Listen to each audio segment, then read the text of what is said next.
Hi everybody, how's everybody doing today? Welcome to my Thursday live stream. I should just call it the daily stream. I feel like I stream every single day, but basically I do Tuesday, Thursday, Sunday when I can, and just here to answer any questions I can about photography, Olympus, editing, whatever questions you might have photography related. I'll do the best I can, and just catch up on what's new. Excuse me. Well, let's see who's here. So Stephen Page, hi. David Crooks, good to see you. Ed Krisiak, awesome. Music Sound Gear, Thomas Zauskas, and Georgia. Oh, so you're on the same time zone. John Allen and Arthur Landberger. Oh, Arthur, I'm wearing a different watch today just for you. Arthur Landberger has a YouTube channel on watches. He's a watch enthusiast, but I don't know. I don't know if you can see that this is a really neat watch. I know this is a photography channel, but still, I wonder if I can get it to focus.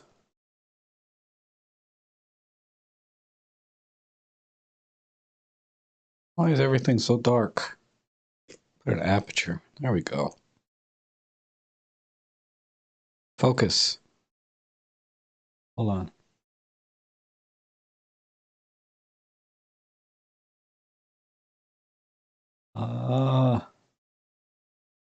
Is it on manual focus or something?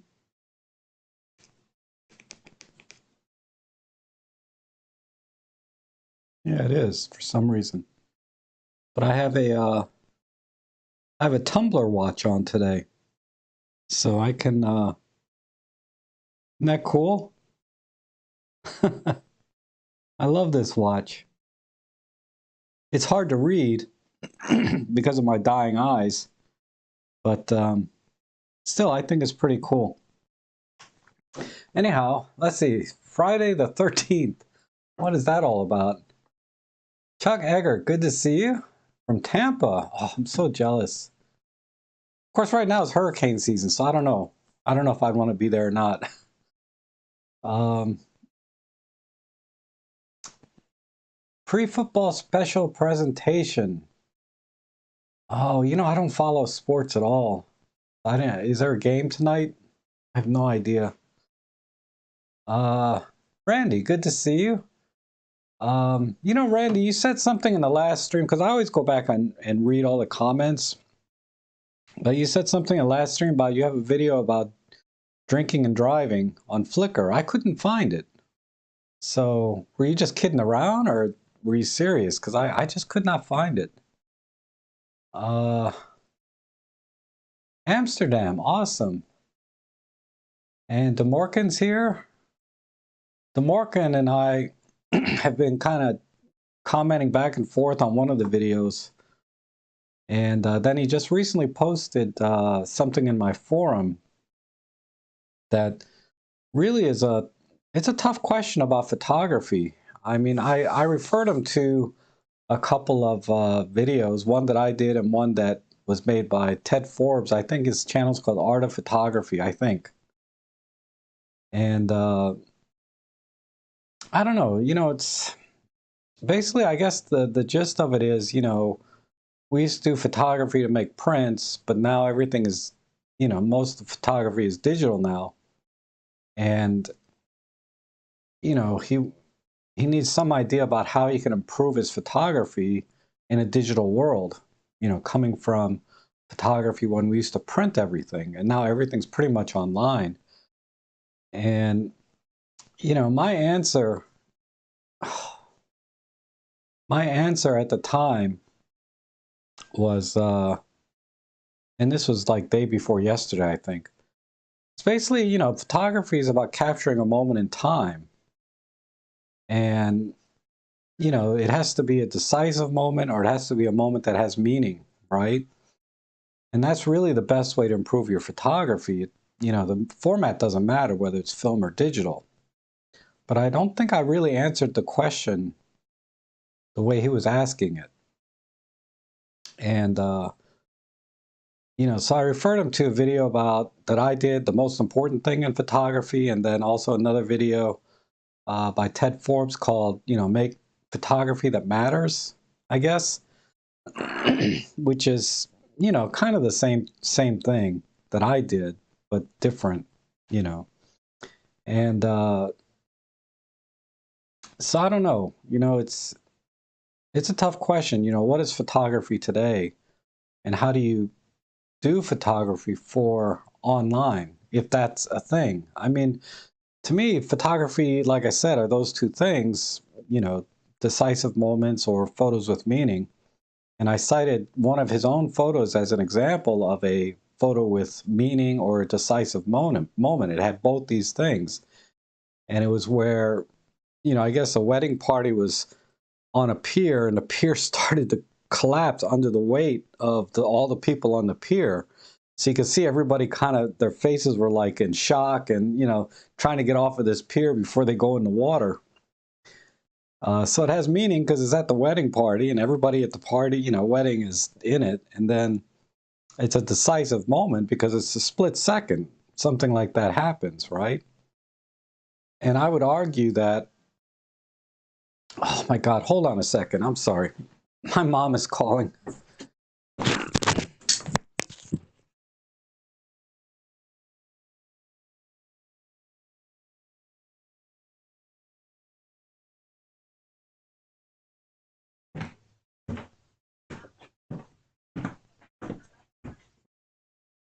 Oh, I'm in the middle of something now. Can I call you back? Okay, sorry. Okay, bye-bye.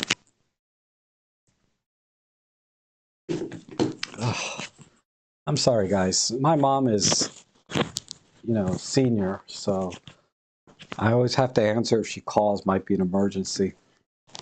But uh,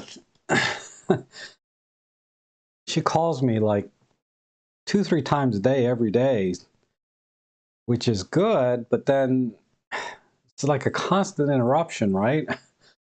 I guess I should be happy she's still alive, but uh, what the heck was I talking about? I can't even remember now. Let me just go back to the chat section. We'll see. Oh, John, you'd say hi. Ellie's sniffing of the turtle brings back memories. When I was a kid, I picked up a turtle and, and it peed on you. Yeah, she was scared to death of that thing, man. She had never seen a turtle before, I guess, because you could see her like, just ready to jump 10 miles away if that thing just blinked at her. But she has a very strong hunter instinct. Ellie is my dog, in case you guys, for those of you that don't know. Ronald Corvus, hello. Soft to be fun. Good to see you. Roberto, good to see you. Thank you, Arthur. Yeah, it's a cool watch. I got it. I don't know how, but I got it for like $12. And it's an imitation of like a $200 watch that I guess they invented it, tumbler watch. Maybe they didn't invent it, but they're the current watch, right? If you want to get a tumbler watch, you buy that. I can't remember the brand now. And I thought it was so cool, and so I found this Chinese knockoff, and it's all I can afford. I'm really saving up for some other watches. I want to get a moon phase watch.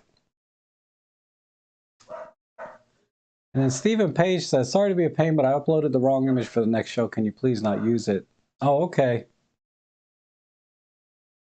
I will just remind me if I didn't delete it before the next show.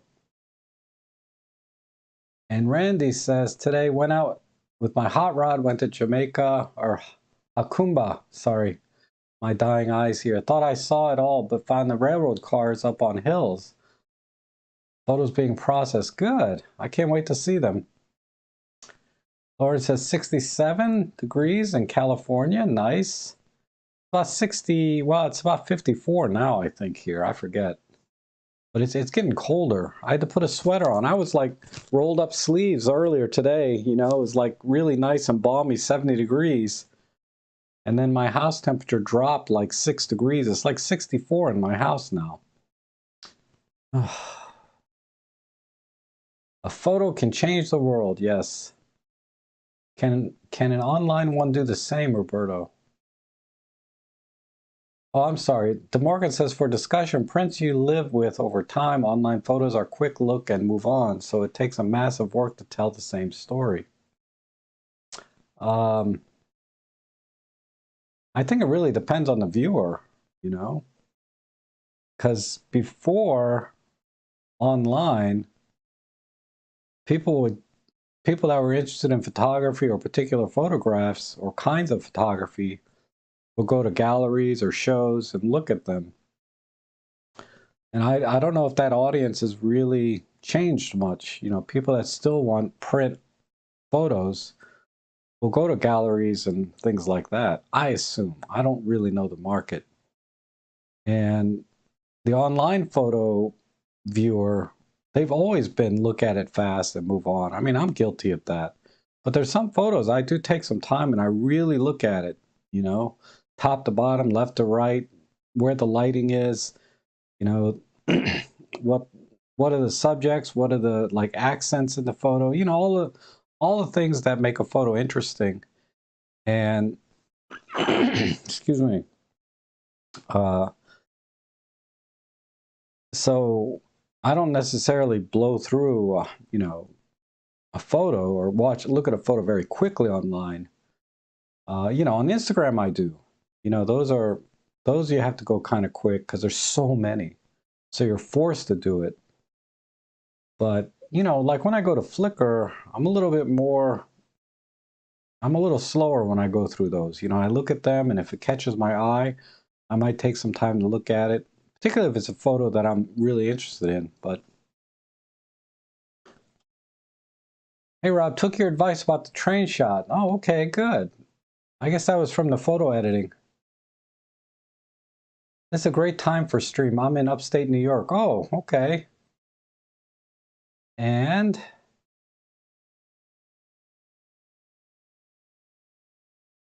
it's midnight in Bavaria. Yeah, I'm sorry, Johannes. Uh, I had to move the stream later so I could get things done during the day or do paid work.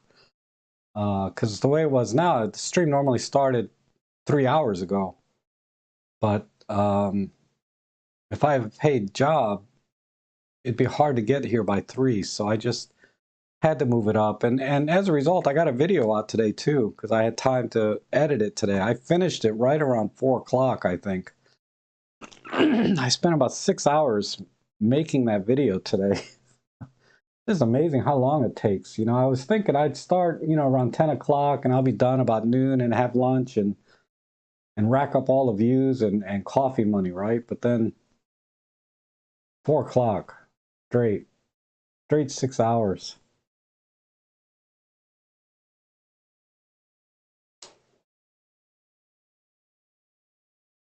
Let's see. Hey, Plato, how are you? This is a bad time for Europe, midnight. I'll watch this and repeat. Okay, sorry, Plato. Yeah, I know. It's not ideal for people further east of me. Because it's much later, 3 to 6 hours later.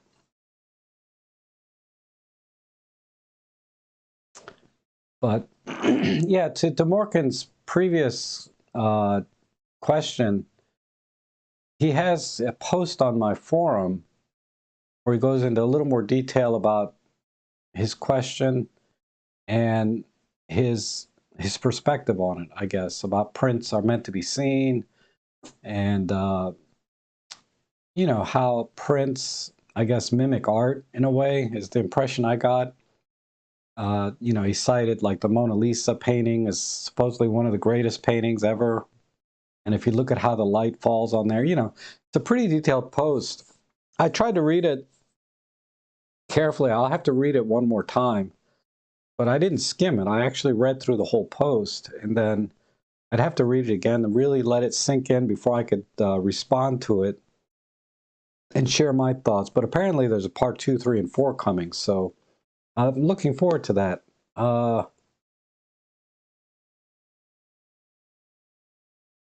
Wow, Google Photos updated their policy. 28 billion new photos and videos are uploaded every week. Wow. Most of you are living in my future, yes. And Johanna says, don't worry, good time for other guys this time. Yeah, it's a tough call. I had a bigger audience at 3 o'clock than I do at 6 o'clock. I don't know if people just need to get used to the new time slot, or maybe I'm just not as popular anymore. I don't know. Tomorrow is World Kindness Day. Wow. So we got to be nice to the earth, huh? Ellie. She's been a pain today. I don't blame her. She's been cooped up in the house for 2 days because of the rain. But she's getting really, really antsy. Gosh, she's a pain today. So pushy. Good luck with that, huh, Seraphin? And then Music Sound Gear says, oh my God, my wife found out how much camera lenses cost. She started asking questions. Uh-oh. Oh, wow. Yeah, you don't want to be in that conversation. I wouldn't want to be in that conversation. I'll tell you that. Uh, yeah, it's been a long 10 times since I've been married, but uh, yeah, it was not fun explaining some purchases. I remember I bought a car without telling anybody. That was a couple of very quiet days in the house, let me tell you. I think a lot of people don't appreciate how long it takes to create a video. I spend 4 to 6 hours per video researching photos, videos, outing. Can only imagine how much time you spend per video. Yeah, it takes some time. I mean, some videos, like the one I did today, 6 hours is not bad. Um, you know, the hard part was I didn't plan on making that video. It was supposed to be a full-on drive-by photography with commentary about the area and, you know, like my normal photo walks and drive-by videos. But I didn't have any footage, like any dialogue at all. I had a little bit at the end, but I was struggling with the camera, kept falling down off, you know. I brought the EM1 Mark III and it was too big to put on my dash. It just would not fit like the EM5 does. So I couldn't get a really good straight shot and it wouldn't stay on the dashboard. Uh, and then you know, I was just having one of those days where I was just drawing blank. I didn't know what to say. I'd be like, oh, there's a house. Yeah, it's kind of rotting around its edges, and guess I'll take a picture. It just, you know, it's you know, that's why I like with David Crooks. He runs our local photography club here. When I go, I I try not I don't vlog when I go on those photo walks with the photo club. I mean, I might catch some B-roll and think about maybe doing a vlog on it later, but for the most part, I try to just enjoy the time there with the other people and photographers and the experience of just doing photography, right? Because vlogging is fun, but at the same time, I have to be very conscious about the order of things, what I say, and you know, I have to think on two different levels, right? I have to think about the photograph that I'm taking, and then I have to think about what I'm going to say about it, you know, and how that conveys on screen. And I don't know, maybe I'm overthinking it, you know, because I look at some of my vlogs that I did in the past, and uh, it's hard to say. When I'm watching the vlogs now that I did in the past, it looks so easy. Like, wow, why don't I do this every day? How hard is it, you know? And then I made a video today and I'm like, that's why. You know, this video took me 6 hours just to edit. Never mind all the footage and and editing I did of the photos and then the grading. You know, it's like, oh. So yeah, Arthur, I know what you mean. It takes a long time.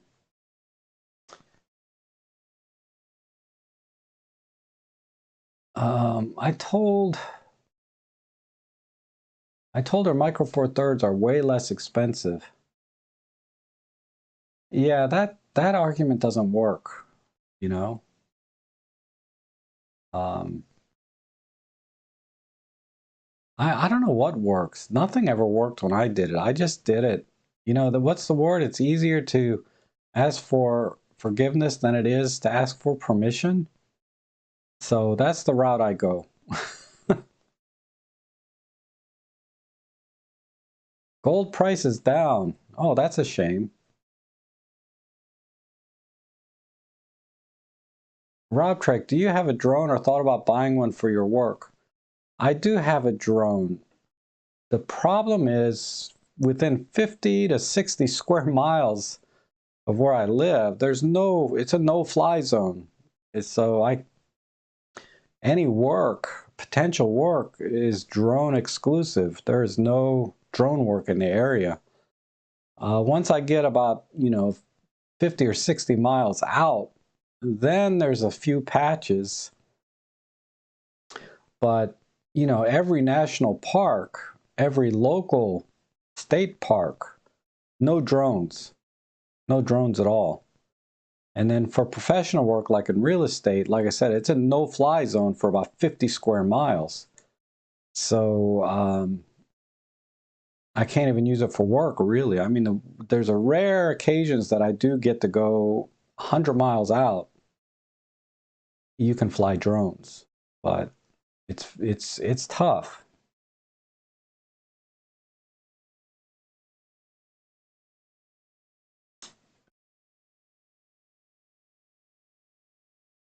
And then, oh yeah, Roberto says, imagine you had to get out of the car, go back and get the camera, then drive back again, a la Thomas Heaton. Yeah, I was watching another video today, some vlogger, where there's all this B-roll of him walking away from the camera, and I'm thinking, you gotta walk all the way back and get your damn camera. Why? Why? I mean, I know why. It makes for better cinematic footage and all of that. But, I think I can get away with maybe putting the camera down, then walking out maybe 10 or 20 meters out, then walk back towards the camera, sit down and start talking, and then move on to the next spot. But I'm not going to like walk away from the camera, then walk all the way back, then go somewhere else, walk away from the camera, come all the way. You know what I mean? It's like this constant back and forth, just for B-roll. It doesn't. I mean, if you really cut down all of the B-roll out of videos, they would only be like about a minute long, right? Instead of 10 minutes. It's like there's just so much B-roll and music and videos. If you watch any of my tutorials, it's rare I put music in them. There's a couple of times I did and it was a mistake. I shouldn't have done it. But most of my tutorials and things, there's no music. It's just like turn the camera on and start talking about how to set things up, right? My vlogs, I throw a little music in, like this one I did today. There's like a soundtrack in the background that comes in. But that's a vlog. That's a little bit different than tutorial. But anyway.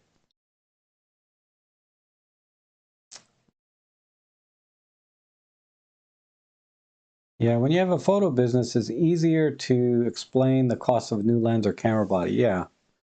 Yeah, definitely. And it's a write-off. So you're really paying almost half, only about half for the camera anyway. Assuming your business makes any money, right? And Peter says, vintage lenses picked up on M43 adapter from Mamiya RB67 lenses. Wow. Playing with a 50, 90, and 25. The M1 Mark II looks like it's on steroids. Wow. Wow, those are big lenses to be putting on a little tiny camera. And then Matt is Warizuk. Matuez Walrizuk is asking, Hi, robtrek. What do you think about the M10 Mark IVs? It is $300 better than the Mark III.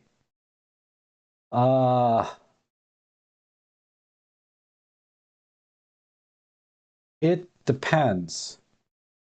It depends what you value. If it's just, you're talking about just purely, strictly image quality, no, it's not worth 300 more. You can get the same quality images out of an EM10 Mark II, Mark III as you can out of a Mark IV. The Mark IV, true, it has a little larger, better sensor, right? The 20 megapixel. But you have to really push the camera to its limits to really see the differences. In a normal picture exposed well, you know, your average picture, you're not going to be able to tell any difference.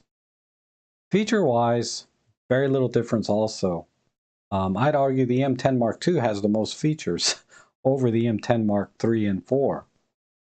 However, the M10 Mark IV has a couple of qualities, has two considerable things. One is the autofocus system is definitely superior. You know, the face detect, the tracking, all of that. Not the tracking, I didn't mean to say that. But the face detect and the autofocus is superior. So that may be important. The other thing is the flip down screen. You know, it tilts and it flips all the way down 180 down, just like this thing, right? So this one tilts up so you can look at it, but it also tilts all the way down. That could be a big deal and worth the 300 bucks. So if this is important to you and critical autofocus like face detect, then yeah, it's worth every penny of that 300. But if those two things are not critical, right, then get the M10 Mark III, definitely.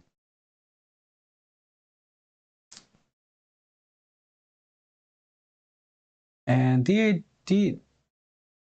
have just launched the Mini 2. It's only 249 grams. So it doesn't need to be registered. So rules, same rules though as bigger drones. It does raw pic. Yeah, the registration and for commercial work, you have to get registered and licensed for commercial work with drones, regardless of the drone, you know. However, as you say, that it's the same rules. It's still, if it's a no-fly zone, it doesn't matter what it is. You can't fly it. And Soon Go says, best stream quality I've ever seen. Oh, thanks. It's okay. I'm using the M10 Mark II with a 25mm f1.8 lens prime. And it's just on face detect autofocus. And I'm running it through my little HDMI splitter into the computer. Nothing special, OBS, and then YouTube. And John Yutse says, you live too close to the White House. Yes. And every lens will have limitations. Yep. Any good or bad comments about the Mini 2? That's for Trevor. I don't have any comment on it. There's a gentleman in my camera club that flies drones someplace near Burke Lake. It is a pretty limited area. There are apps that let you know where it is possible. Yes. I forget what it's called. I do have that app on my phone, and it shows you a map, and there's grayed out areas, right, where you can't fly. And then there's the disclaimer that this map may not be current. Check your local laws and things, right? So I just don't worry about this area. But yeah, if there's somebody you know that can help me with that, that would be awesome, David. Maybe we'll talk about it next time we get together. Roberto says, hyped up on coffee, riding around on a motor skateboard is not Rob style. Oh yeah, who does that? What's his name? Peter's buddy. Peter McKinnon's buddy does that. I think Peter does too. I don't watch their videos because I'm just too old for those videos maybe. I don't know. It's just they don't talk about anything. They are like the B-roll kings. It's like 9.5 minutes of B-roll and 10 minutes of video. What's his name? What's his name has a brother that's even worse than that. He got the EM10, he got the EM1 Mark II as a loaner from Olympus with all the lenses to review on his channel. And the whole video, he was showing drone footage, you know? It's like, and then maybe, I don't think he showed any footage from the camera that he was reviewing. I was like, how can you review a camera and not show any footage from it? It was like just drone footage.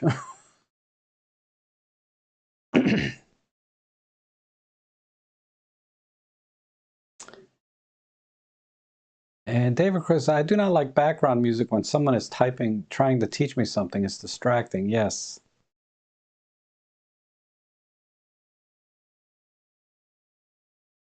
And Thomas Sazowska says, Craig Roberts of E6 says he doesn't use a drone because after all the magnificent vistas from on high, his viewers are disappointed to see him back on the ground. Yeah. Do you know how many bit the color is on it? I assume you're talking to Trevor. I mean, raw photo's got to be at least 12-bit. Otherwise, it's going to be a JPEG, right? Or you might as well be shooting JPEG. And DeMorgan says, I've seen so many awesome photos from Scotland.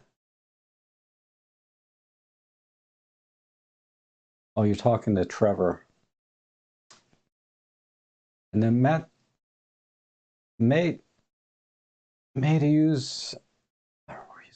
Wow, that's a tongue twister for me. Your name here, buddy. Matuz Walrizuk. Thanks. So I'd rather spend that money to a new lens and buy the Mark III. Yes. I would say that's a good bet. And Lauren says, if I don't own the M10 Mark II, I would definitely get the Mark IV if buying today. Better sensor and all, except I have metal build, which is nice. Yeah, the Mark II is a metal build, and the Mark IIIs and IVs are mostly plastic, I understand. Steven says, getting too late for me, need to sleep. All right, Peter, or Steven, I'm sorry. We'll catch you later. And that flip down screen on a tripod would be bad. Yeah, well, you know, you wouldn't use it on a tripod, I don't think. I mean, I have a bracket so that you can use it on, like I've used this on a tripod, but I have like one of these side brackets that extend out the tripod mount to the side here.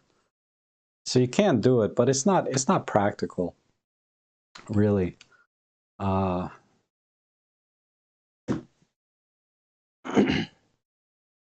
Thomas says, when you frame a shot, are you thinking of a crop or as a finished shot? Thinking of your most current vlog? Most of the time, most of the time I want a finished crop. Like I want it framed in camera the way I want it as the final image. And then I leave a little bit of room for tilting, right? Like if I have to tilt it or something, then you need a little headroom, just a little bit along the edges. So I leave a little buffer. So I always try to crop it or frame it in camera as the best I can. But when I do drive-by photography, like on my recent vlog, a lot of times, you know, I don't have the option to move closer, right? Because I'm in my car. So in those situations, I try to shoot a little bit wider so that I can either frame it wide like I see with my own eyes, or I can crop into what I saw far away that I thought would be kind of a nice composition. So it really depends on my position relative to the subject. And the closer I am to the subject, the better I can frame it in camera properly. The further away I am from the subject, the more likely I'm going to shoot wider anyway. It just kind of depends. And then obviously whatever lens I bring, but you know, if I go out with a single lens with the intent to frame everything using that focal length, I will try and frame everything using that focal length in camera and just leave a little room for tilting, right? Horizon corrections and things. But yeah, generally I try to frame it in camera the way I want it, with the exception of like my drive-by photography vlogs. Those I crop a lot because usually I'm so far away from the subject and I'm thinking, oh, that's a nice thing to take a picture of, but I'm gonna have to crop in, so.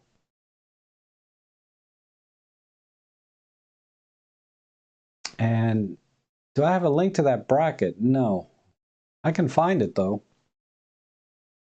I'll give you a link. Hold on. Let me put this over here. Let me open up a... It might still be in my orders page. Let me see. I buy I buy a lot of things on Amazon. Not that big stuff. I buy big stuff at the local camera store because they usually have it. But little things like that bracket, you're never going to find that at a local camera store usually. Let me check my orders. What's it called? I think it's a flash bracket, basically.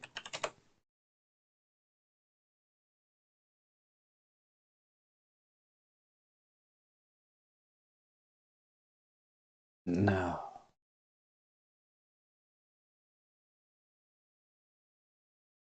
I purchased this item. Wow, that's pretty recent. Not that one. Here. Here's a modern version. The one I bought isn't, they don't make it anymore because I bought it a long time ago. Oh, you can't see the screen. Hold on. Let's see this one, this thing. See? That's all it is. So there's the link for the bracket. But Ulanzi PT5. So instead of mounting the camera on this side, you mount it over here where the microphone is. Actually, hold on. This one's not going to work. It looks just like that, but that's not it. I'm sorry. Hold on. Let me. Oh, you can do it here. See this little hole in the side? That's a 1/4-20 screw. This hole right here. So you can screw your Arca Swiss plate into that, and then you mount your camera on here. Oh crap! This is not exactly the same either. Hold on. It looks just like that. God dang it.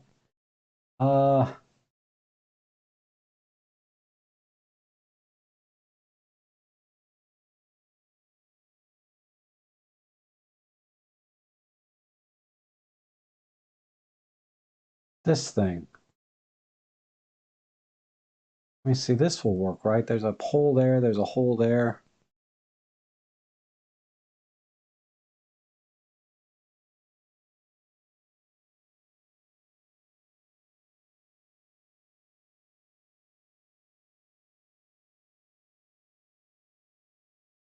Like with this thing, you take off this flash mount on it, and you can mount your camera there. But that's what I bought, is some version of a flash bracket. I wish, like here, this one's pretty cheap. Take this stupid thing off, right? This flash thing, and this will work. So this is what you need. So let me give you the link to that.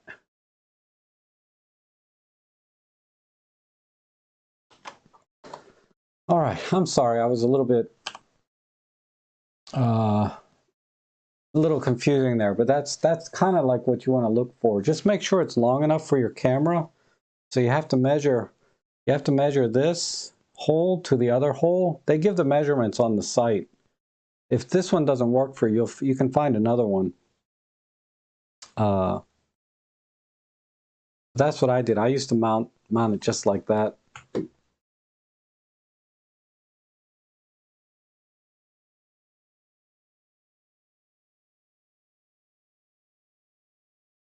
Olympus, Lauren says Olympus should have made a 12 to 60 like Panasonic has done, a nice range.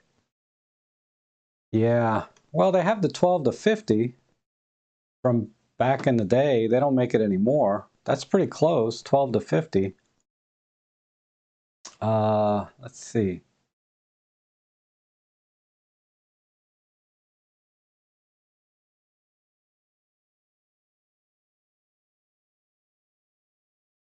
Lysippus, hi. I've been given a Canon 70 to 210 EF lens. I have an EF adapter to MFT. When you need to enter the focal length image stabilization, what do you do, or stick to primes? Yeah, don't use image stabilization on zooms. I mean, I would set it to like the 210 millimeters if you're going to set it, because that's the hardest, because that's the one where you have to keep your shutter speeds up and stuff. You know, when you zoom out to like 200 millimeters, image stabilization is even more important. So set it to 200 millimeters or 210 millimeters when you're going to shoot at that focal length, but turn it off for everything else, basically. Because you have to set the focal length in the IBIS every time you zoom in and out to whatever you're zoomed to. So just turn it off and use the old school rule, you know, double your shutter speed for the focal length. And I would quadruple it. Like if you're shooting at 200 millimeters, I'd shoot it like, you know, 1/600th of a second or 1/400th of a second minimum at that focal length.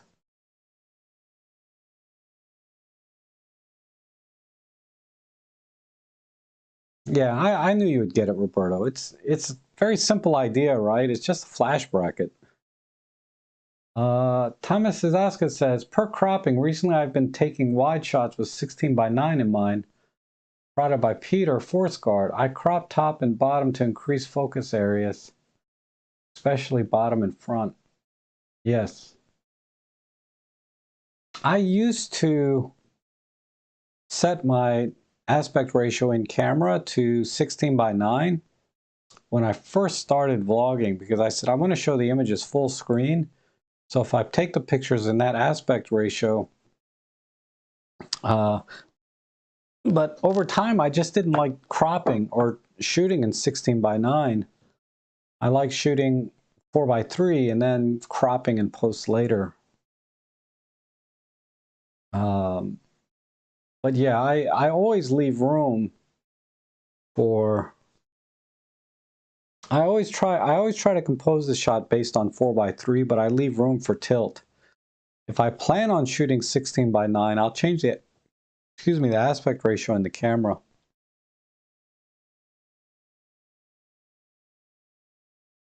De Morgan says the 12 to 50 is nowhere near the 12 to 60 Panny though. Yeah, I have no idea. I don't have either of those lenses. And a 12 to 70 or a bit more would be even better. Yeah, the problem with I love the 14 to 150. I just wish it was 12 to 120 or something. I prefer a wider angle lens than I do longer, you know? And De Morgan says, I've used the 24 to 120 in film days. I'm used to it, but would like to get 150 sometimes if the quality stayed the same. Yeah, the old film days, the zoom lenses weren't that great. And if they were good, you paid a lot of money for them. Whereas today, I think most zoom lenses are pretty good quality.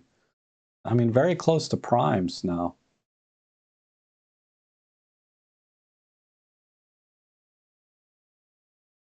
Morgan says, you edit a lot of my 12 to 60 shot as it stays on my EM10 too.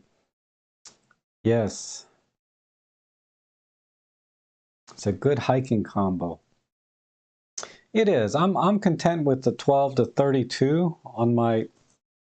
Oh, I got to talk about this. I got my EM5 Mark III back from Olympus warranty repair. But I like this little, and I got a little rubber lens hood on it that, you know, I'm a big lens hood guy, even if it's just a rubber lens hood. I'm pretty content with this, the wide 12 millimeter on this, and the lens is really sharp. This is, I would say, even better than the Olympus 14 to 42 kit lens. Not as good as the Pro, but pretty close. And but yeah, I got this back. It took them about usually they get, I shouldn't say usually because it sounds like I send it in all the time. When I sent my Pen F in like 3 years ago, I got it back within 5 days, door to door, right? From my door back to my door. It was like 5 days. So they repaired it almost the same day they got it. Then when I sent this camera in the first time, same deal. They repaired it within a day of getting it, after they got my warranty information. This time, it took them about 4 days to repair it.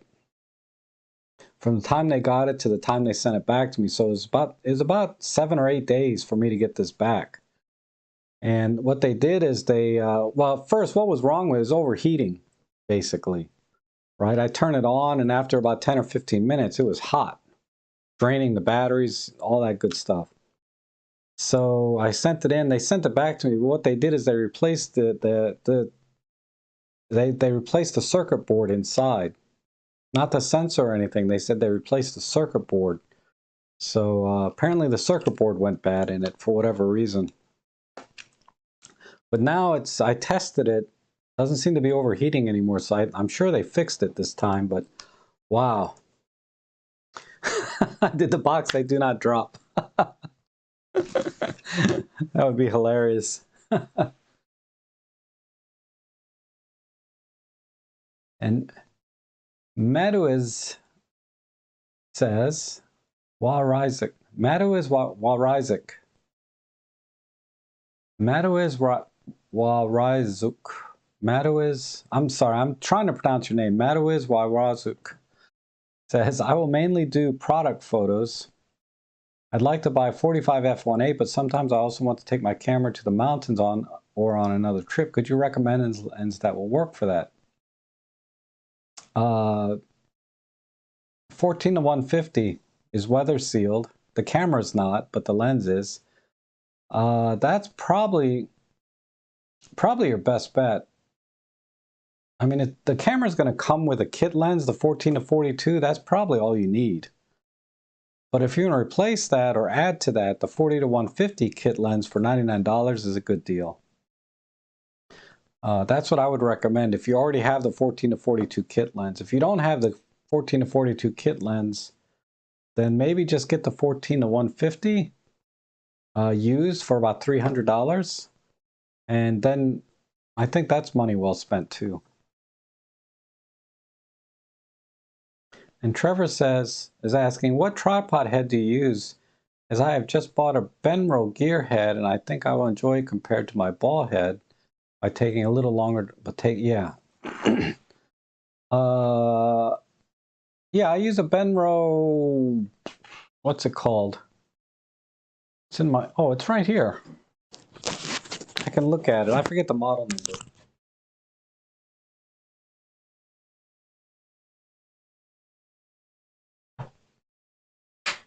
I got this.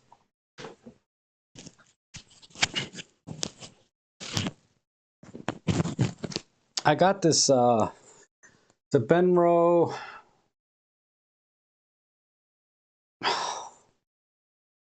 There's no model number on here. GD3WH. That's the one I got. If that looks right. Look at the autofocus on this camera. It's awesome. That's what I got. And then this is just Arca Swiss plate. So that's why every camera I have has a full plate on the bottom. This one has the grip with it. Like on my EM1 Mark III, I have a full Arca Swiss plate on the bottom. So I can just slide it on and off of this real easy. Because I use this one professionally. I hate this tripod, but I like the head on it.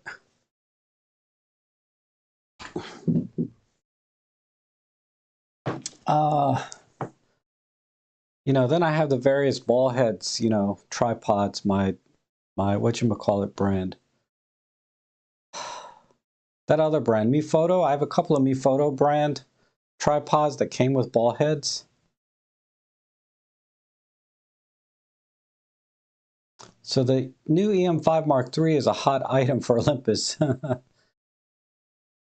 Fujifilm 100V is said to heat up too. Wow. Well, now it's working fine. It doesn't get hot anymore. It used to. It did. It did. After I got it back from warranty the first time, because it didn't get hot before, but I had a problem. The first time I sent it in, is the camera would not wake up after it went to sleep. I had to take the battery out and put it back in. So I sent it in and told them, you know, it doesn't come on after it goes to sleep. And then when I got it back from warranty repair, that's when it started overheating. So they might have, you know, clipped the wire or something. I don't know what they did the first time in warranty work, but so I don't, yeah, anyway, I think they broke it for the first time I sent it in. And Thomas Sizowska says, my only problem with collapsible rubber lens hoods is that the threads aren't as secure as plastic. Yeah. Well, I've never had one unscrew or get lost, but I rarely use filters, screw-on filters. Yeah, Trevor says the Benro GD3WH Precision Gearhead. Yep, that's the one. Yeah, it rocks. It's the best purchase I ever made. I use it in my real estate work, so, you know, just being able to turn one dial to tilt it back straight rather than dealing with a ball head, so much easier. And then Arthur Leyenberger says, you seem to collect camera bags you said previously. I seem to have collected tripods over the years. Yeah. I think I have. One was a gift. That's over there. I bought two of the tiny me photos that I did a review on. I bought two of those, and I bought my original me photo, which is out there. So that's 1, 2, 3. And then I got this Manfrotto Be-Free tripod. So that's 4.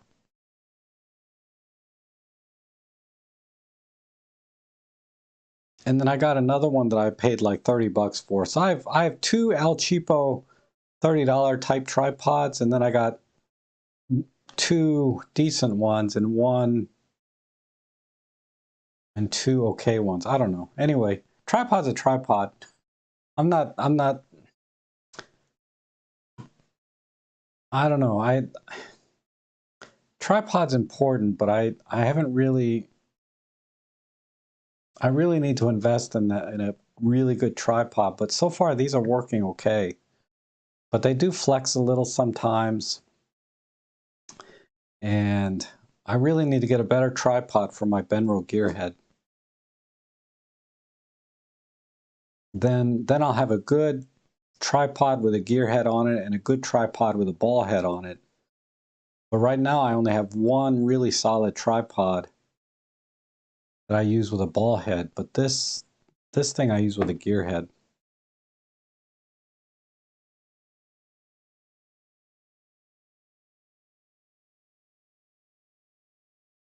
Lauren says he's never had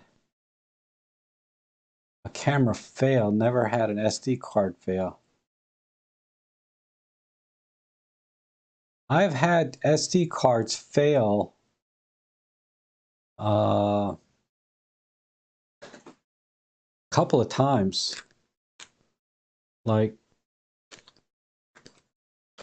this one here. This is a Samsung 256 gig Evo Plus. Evo Plus. It's the red, it's got the red on it. Okay. I will never buy this card again. This is a pretty new card. And it formats fine. I even do the long format that takes like an hour to format. And I still get read failures on this. Not every file, like I'll take 100 pictures, one will fail. I won't be able to read it, sometimes two. So I took this on a photo job. The last photo job I took it on, I had 4 or 5 photos not load. You know, and I was able to work around it, but yeah, that's not good. 4 or 5 corrupt images.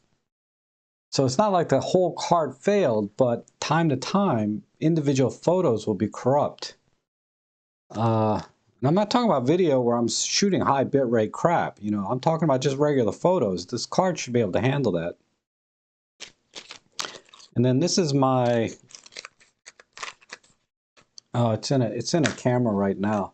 I have another memory card that works great in some cameras. In other cameras, it won't even register.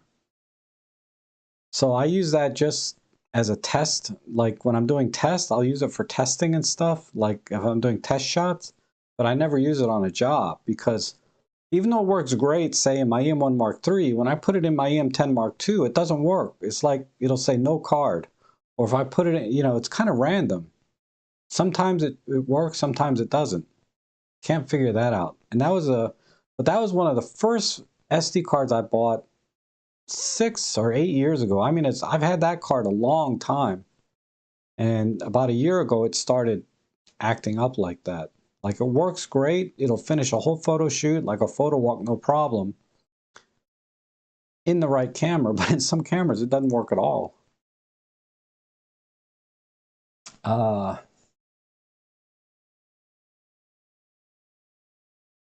In cameras, I've only had,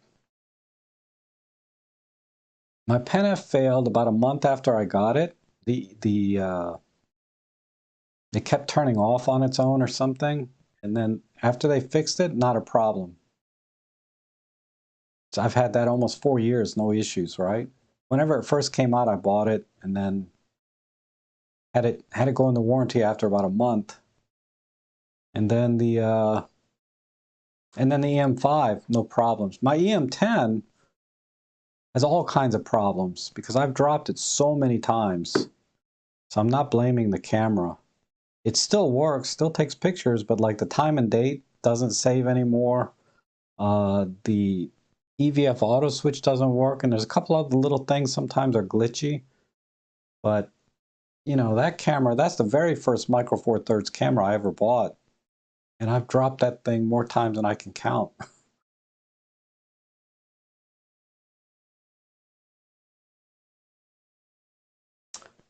48 watching, only 19 likes. Yes, that's pretty good. Half the people watching are liking it. It's fine by me. I'll take those odds. Yeah, Trevor, you love your Manfrotto. Well, I got the piece of crap Manfrotto one. This is the Be Free thing. This Manfrotto Be Free. I hate these tabs. See, just picking it up, I knocked a couple of tabs out of the way. And I'm always like, this thing is always just, you know, the legs are always flying out on me because I knocked the tab off, you know, in the wrong direction. I mean, it's a beautiful tripod. I love it cosmetically. It's really, really nice. It's got these really cool, I mean, it's like the Ferrari of tripods, right? It's like awesome, but, and I like this little leveling thing here. I mean, it's really a video tripod, so it has this leveler. I don't need it so much now since I got this Benro gear head. But, and I much prefer the twist tripod than these clasps. I mean, either way I'm fine, but I'd rather have a twist. Because what happens is my camera strap gets caught on these all the time. So I'm either knocking the tripod over or I'm dropping the camera because the strap gets caught up in these little tabs. You know, first world problems. I mean, I'm complaining, and it's kind of flimsy. It's not, because these tabs have a very small surface contact with the tripod itself. So it has a little bit of flex in it. Look at that. Anyway. But it's functional. It works. It works. I mean, I use it professionally, and it hasn't really been a problem. Just a kind of a nuisance sometimes. That's all.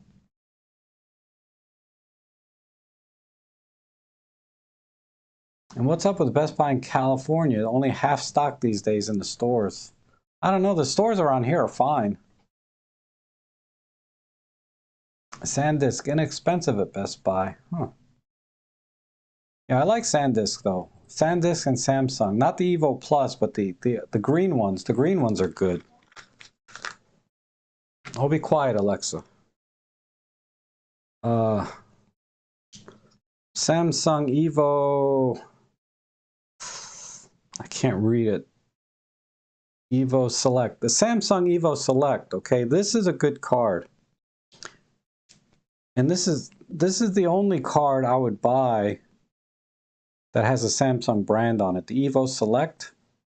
Because these are special made for Amazon. Am I getting that right? Yeah, the Samsung Evo Select. The Samsung Evo Plus is supposed to be the same thing. But the Samsung Evo Select is made for Amazon only. So if you buy these, the chances of getting a fake are pretty slim because these are made exclusively for Amazon. So any third party coming in saying they're selling Evo Selects, Amazon's going to know those are fake because they're the only authorized distributor for this brand, Evo Select. So when I buy Samsung, I buy this. I could be totally wrong, but when I was doing my due diligence on memory cards, that's what I learned about Evo Select, is they're made for Amazon only. So the chance of getting a fake are much lower if you buy that. Alexa just bought new SD cards for me. Yeah, probably. I do need some more 256 or 512s. You know, I left my memory card in the camera when I sent it in for warranty, and they made a note on their on the warranty repair order that the camera came with a memory card in it, and I got it back, obviously, but I didn't realize I sent it out there. Fortunately, there weren't any direct pictures on there. There's just a couple of videos on there of me testing the camera before I sent it into them, because I wanted to make sure that the camera was indeed defective before I sent it, and that's all that's on there.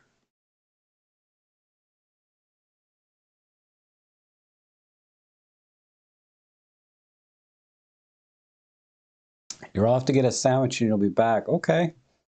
I'm only going to stay on about 10 more minutes, and I need to get over to my other stream. Alexa plays Robert's dance list. Oh, wait, I got to be careful. I have my little Alexa thing in here. But I play... I actually, you know, on the screensaver, I have two other display type Alexa things. I have like... That's so nice. Just ask me what you'd like me to do, and I'll try my best to help. I have... I have the... on the screensavers, I display artwork. Because, I don't know, I saw some videos in different places where somebody said, you know, if you want to improve your photography, study art, you know, artwork. So I have paintings on the screensavers, and time to time I'll look at those and I'll look at how the artist, you know, painted the light into the scene, how they composed the objects in the scene, and I'll try and think about that as part of my, when I go out to do photography. It's I guess is a subconscious approach to improving your photography, where if you're just always looking at artwork, then maybe that'll sink in and come through somehow, and your photography will get better. I don't know. And then for music, I usually play like 60s rock and then classical. I like Bach, in case you didn't know. Like the ending to my stream here, when I push this button, that's Bach, right? I like Bach.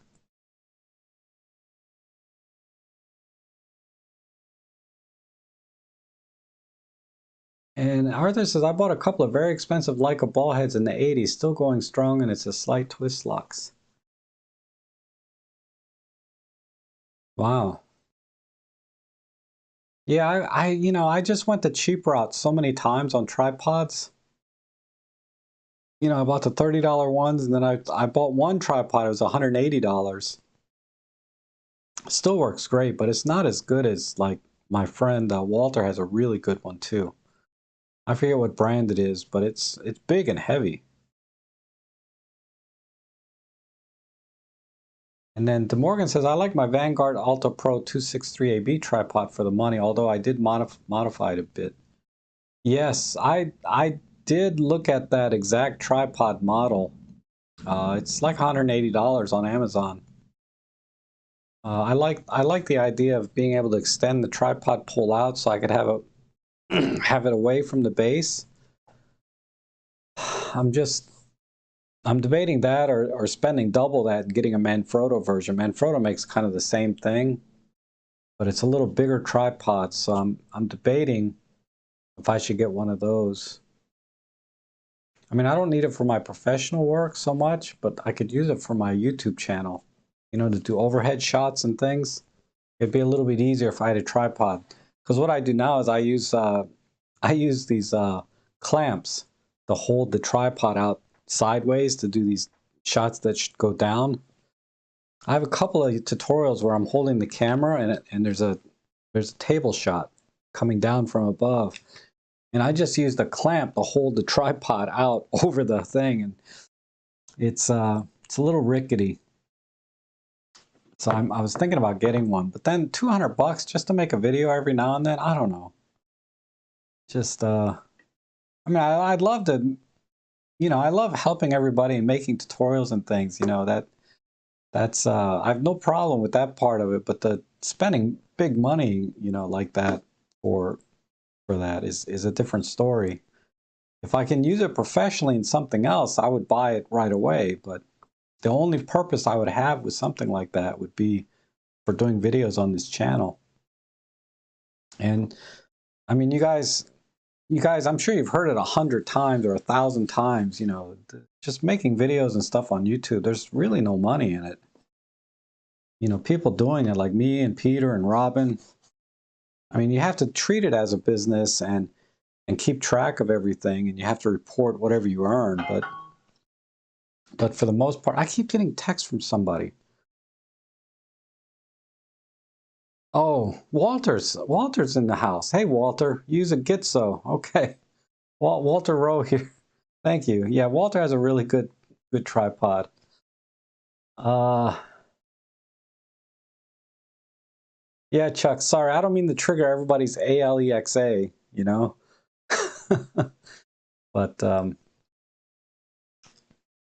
David Crook says, I could tell you my Manfrotto is just collecting dust. Maybe I'll look at it. I'll look at it. Bring it with you next time we go on a photo walk.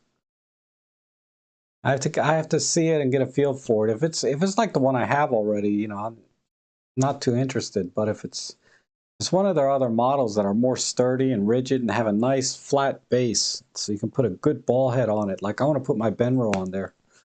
I might consider it. Morgan says, I added a hook on the bottom of the center column to counterbalance the camera sideways. Yes. Yeah, I would have to make sure that, yeah, that's a good idea. I would definitely make sure it was stable when I have it mounted. Or sandbag with long exposures. Yeah. Trevor says the Manfrotto 055 carbon or aluminum does a great thing where the center comes out sideways, great for low shots. Yeah, that's what I'm thinking of. It's like the Manfrotto has, like you said, the center comes out sideways, and then you can rotate it around, or you can tilt it back up and put it back in, and it can be vertical only. It's very versatile and it was very solid. I looked at one in a camera store, but it was like, man, it was like $260 for the base, and you know that's not with the head on it at all. That's just the legs, or you know, with tax and everything, it's like $300. And I was like, oh, you know, like I said, I would have a very limited use case for it, um, and not in a way that actually earns money.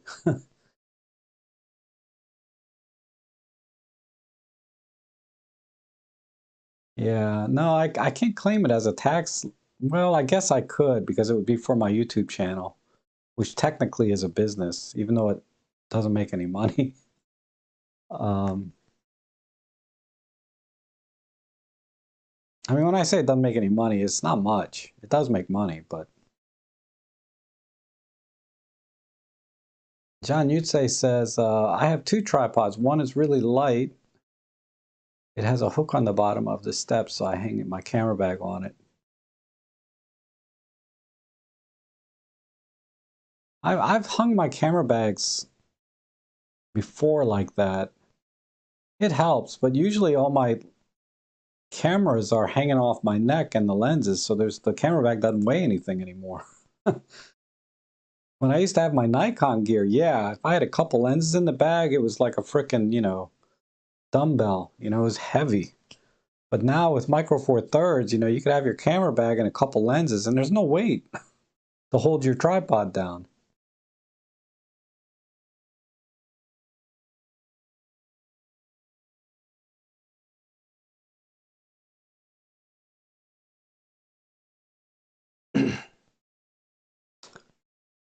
The Vanguard Alto Pro 2.6 does have the same thing, which is why I got it. Yes. Yeah, I like that part of the Alto. And I like the hooks on the tabs on the legs. Yeah, I like all that stuff. Oh, thank you, Trevor. Yeah, 15 minutes. I need to move on to the next stream soon. Oh, yeah. Oh, David has the Manfrotto 055. Is that? Okay, let me look at that again. I'll go online and look at that if that's the one I'm thinking of. I mean, it sounds familiar, the 055. I haven't looked at one in a long time.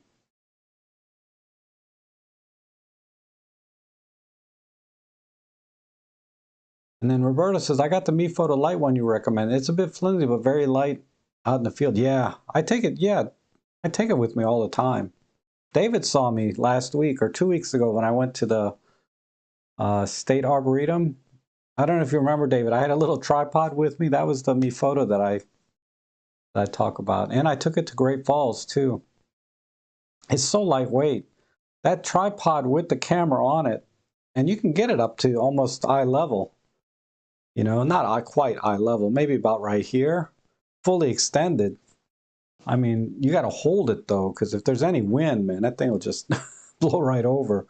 But I mean, it's very, very versatile tripod.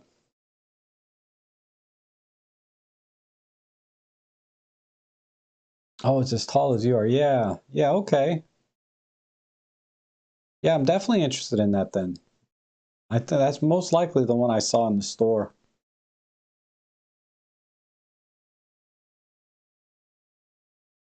You hated the hexagon quick release. I'm not familiar with that. Hexagon quick release. What's the whoops.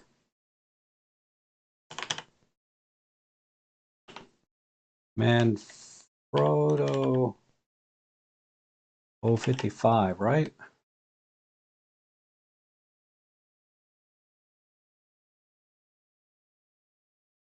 Holy crap, that's why I didn't buy it the first time. $355. This is the carbon fiber one though. Where's the aluminum one? I don't care what it's made of. Here's the aluminum one I was thinking of, 300 bucks.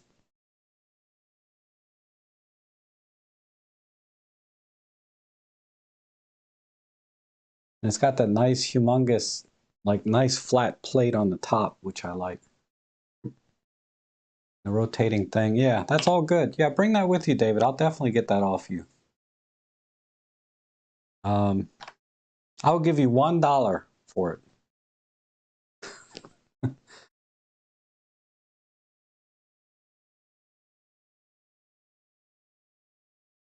Oh, I don't care about the head on the tripod. I have a gear head that I'm going to put on it. Yeah, the head I don't care about. Just the legs. The legs are all I need.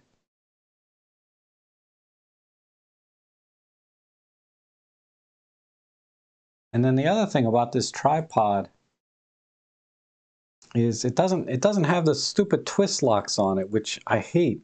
At the top for the legs, it has the push button, which is so much better. You know, it's using, and then yeah, the horizontal column. This is okay. You know, I prefer twist locks over these flip things, but that's a minor thing. That's not a deal breaker, right? Wow.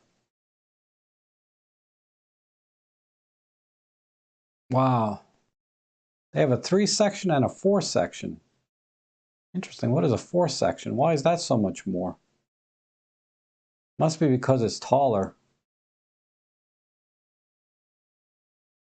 Well, anyway.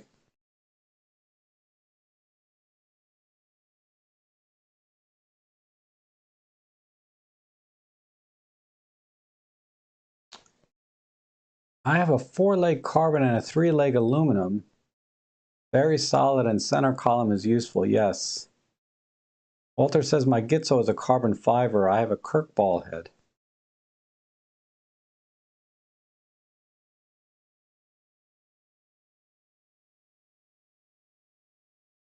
Yeah, they can be taller or collapse shorter. Yeah, I mean, that makes sense, right? But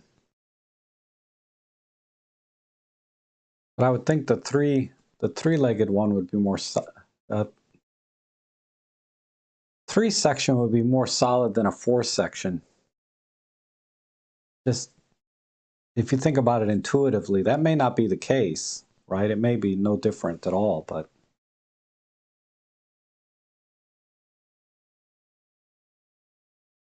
It has strap and isolation to protect my shoulders. Oh, insulation. Oh, you bought, you know, those rubber, those foam things that you put around the legs? Yeah. I wouldn't carry it with me anywhere. It would be strictly for my photo jobs where yeah, it would always be open and extended and I'd move it around. It's like a rock, huh? Okay.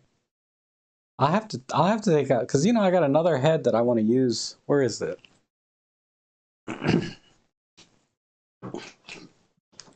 This is not really a head. Although it does have a 3/8 thread here. So I would take off this Arca Swiss plate adapter and just put mount it directly on there. But this is for doing panos and things. So if I ever start doing 360 work, this will come in really handy. Dang it. Ouch. Almost dropped my camera. But I caught it with my Kung Fu Relax. Where's Wu Dang? My Kung Fu reflex is there. Did you see that, Wu Dang, how fast I was? Wasn't fast enough last week, but today I caught it. The 3-legged aluminum has insulation on 2 of the legs as it gets cold in the winter. Really? Let me see. Let me go back to the 3. I see insulation on 1 leg. Oh yeah, it does have insulation on 2 of them. I'm looking at this picture. So I can see it on the 1 leg, and then on the other leg I can kind of see it in the reflection. I mean, this one has insulation. This B-free has insulation on 1. It's just rubber. But yeah, this tripod is, I mean, I really thought I would use this leveling base more. Maybe what I'll do is I'll put this head on it, because this needs a leveling base. If you're going to do panoramas, a leveling base is very helpful. Not mandatory, but it makes things a lot easier if you have a leveling base for your pano shots. So that's what I'll do is I'll buy a David's tripod, take this head off, put it on there, then put this over there.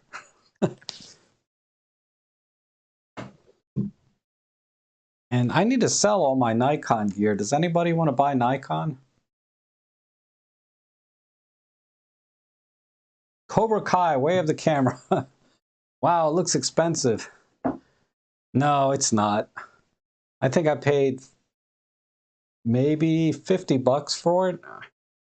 And then this is like a $20 nodal rail, you know, to fix parallax errors. So these are two separate pieces, actually.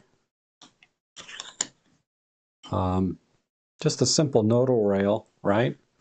And then this is the actual head for, I forget what they call it exactly, pano head or something. I think it's called a pano head. And it's got little, you know, it's adjustable so you can set it to rotate at different degrees and things.